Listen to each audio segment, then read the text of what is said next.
Hey guys, Mixed Media Girl here. In this video, I'm doing a gorgeous purple rose acrylic pour. And this is actually a combination technique of a bottle bottom pour and a kiss pour. And if you don't know what either of those are, just stay tuned. You'll know in just a minute. I'm using Mixed Media Girl pouring paint. This is ready to go right out of the bottle. You don't have to mix it with anything.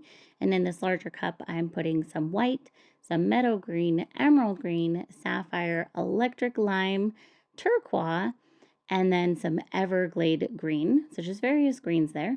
And then I've got two little cups that I'm filling full with various purples. I used some white, lilac, some electric purple, amethyst, and royal purple. So just a nice variety of purples. And I'm using a 12 by 12 inch canvas. This is going to be on my spinner, so I start off by putting a shower cap over the spinner to protect it, and then use some double-sided foam sticky tape on the back of the canvas to stick it to the spinner. So for the greens, I filled up about 4.5 to 5 ounces in my cups. And then for the purples, these are, I believe, 3.5 ounce cups, and I put about 1.5 ounces in each cup. You do not need all of that, but you're going to need to fill up a little more than you need to do the kiss pour. Otherwise, it's just too difficult. So this is the first part of the technique. It's a bottle bottom pour, and I'm using my largest size bottle bottom. And these I make myself. I sell them on my website, and this one's about 4 inches across. So I'm putting the greens over that, and you can see it makes this awesome pattern. And that is going to be for the leaves. Now, it's very important for this technique that you have the colors already in the cups ready to go for your rose before you pull off that bottle bottom, because you need to pour them immediately. So I added a little bit of extra meadow green around the edges just to make sure it's going to fully cover the canvas easily. Got my cups all ready and pulled the bottle bottom off, and then you're going to immediately do the kiss pour. So for the kiss pour, and it's a little hard to see, I'm sorry because my hands are in the way and I can't really put the camera in a different way to see it a little bit better.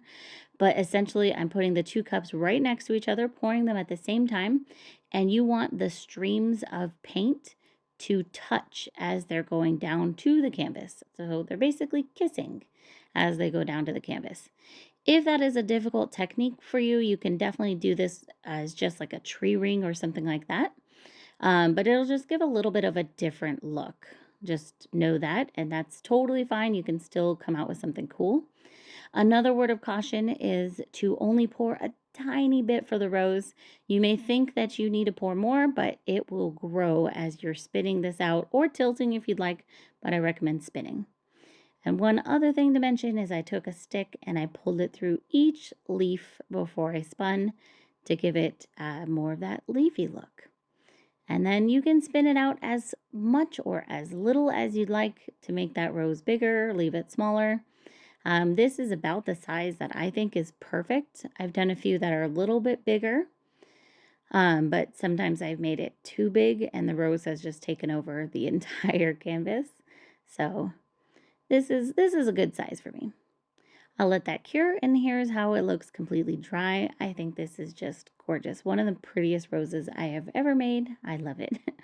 So please let me know, guys, if you have any questions. I appreciate you watching this and hope you enjoyed it. I will see you all next time.